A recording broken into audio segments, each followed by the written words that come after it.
Professor Ravinder గారు కూడా ఉన్నారు. అడిగి తెలుసుకునే ప్రయత్నం చేద్దాం. మరి జేఎన్‌టీయూలో రిజిస్టర్ అన్యాయం జరుగుతుందా? లేదంటే ఇది వాస్తవమా? అవాస్తవమా? అని తెలుసుకునే ప్రయత్నం చేద్దాం. మరి ఆ మేడంకి ఎలాంటి న్యాయం జరగాలి? ప్రభుత్వం ఎలాంటి చర్యలు తీసుకోవాలి? అనేది కూడా అడిగి తెలుసుకునే ప్రయత్నం చేద్దాం. సార్ చెప్పండి సార్. అందరికి నమస్తే అండి.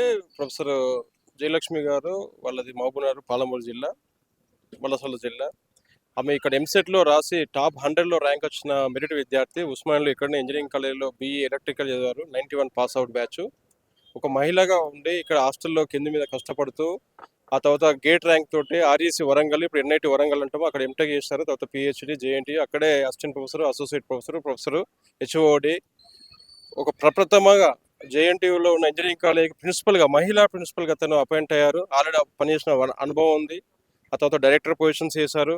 ఆ తర్వాత లీలావతి నేషనల్ లెవెల్లో ఇచ్చే అవార్డు కూడా తను పొందారు. ఆ తర్వాత ఎన్నో ప్రాజెక్టులు, ఎన్నో రకాల విదేశీ యాత్రలు, టెకుపులు ప్రాజెక్టులో వచ్చి తను గత ప్రభుత్వంలో రాని అవకాశాలు ఈ ప్రభుత్వంలో ఒకటి వచ్చింది. ఒక బీసీ మహిళకు ఫస్ట్ టైం ఒక జేఎన్టీయూకి గత 27 మంది కూడా ఏ ఒక్కరికి కూడా మహిళా ప్రొఫెసర్కి ఇవ్వలేరు. ఫస్ట్ టైం ఒక మహిళా ప్రొఫెసర్కి జేఎన్టీయూ ప్రతిష్టాత్మక టెక్నాలజికల్ యూనివర్సిటీకి రిజిస్టర్ చేశారు. అది ఆనందించాల్సిన సమయం. కానీ ఇక్కడ బ్యాడ్ లక్ ఏంటంటే అక్కడ ఉన్న గతంలో పనిచేసిన రిజిస్ట్రార్ ఆయనే చాలా ఒత్తులు తీసుకొస్తున్నారు. ఎవరిపైన ఐఏఎస్లు, వాళ్ళ నుంచి వెళ్ళి సీఎం ఆఫీస్ నుంచి వెళ్ళి ప్రెషర్లు తీసుకొచ్చి గత 30 తారీఖు నాడు జేఎన్టీయూ వైస్ ఛాన్సలర్ని సెక్రటరియట్కి పిలిపించుకొని అక్కడ ఉన్న విద్యాశాఖలో ఉన్న బ్యూరోక్రాట్స్ వీసీ గారి పైన ఒక అల్టిమేటం జారీ చేశారు. మీరు సాయంత్రం 5 o'clock లోపు రిజిస్టర్ మార్పు కావాలి, పాత రిజిస్టర్కి ఛార్జ్ ఇవ్వాలి, ఈమెను పంపించాలి. అది తట్టుకోలేక ఆయనే మనస్సాక్షి ఆయన సాటిస్ఫై లేక even I will also resign from the vice chancellor of JNTH. అది విన్న తర్వాత అక్కడ ఉన్న ఫ్యాకల్టీ అంతా కూడా వాళ్ళు ర్యాలీ చేశారు. టీచింగ్, నాన్ టీచింగ్ అందరూ కూడా. అది తెలిసి మాలాంటి కొంతమంది బీసీ సంబంధించిన విద్యావేత్తలు కావచ్చు, విద్యార్థి నాయకులు కావచ్చు. సో ఈ విషయాన్ని మనం సీఎం ఆఫీస్ దాకా పోయాము. ఇక్కడ విషయం ఏంటంటే now it is matter is హోల్డ్లో పెట్టారు వాళ్ళు. కానీ ఇక్కడ ఉన్న సమాజంలో ఇప్పుడు 42% అంటారండి ఉమెన్ ఎంపవర్మెంట్ అంటారు. ఆ ఉమెన్ ఎంపవర్మెంట్ ఎక్కడుంది? ఇప్పుడు ఒక బీసీ చిన్న చిట్ట చివరి కమ్యూనిటీ ఎంబీసీ నుంచి వచ్చిన ఒక విద్యార్థికి, ఒక ప్రొఫెసర్కి అన్యాయం చేస్తున్నారు.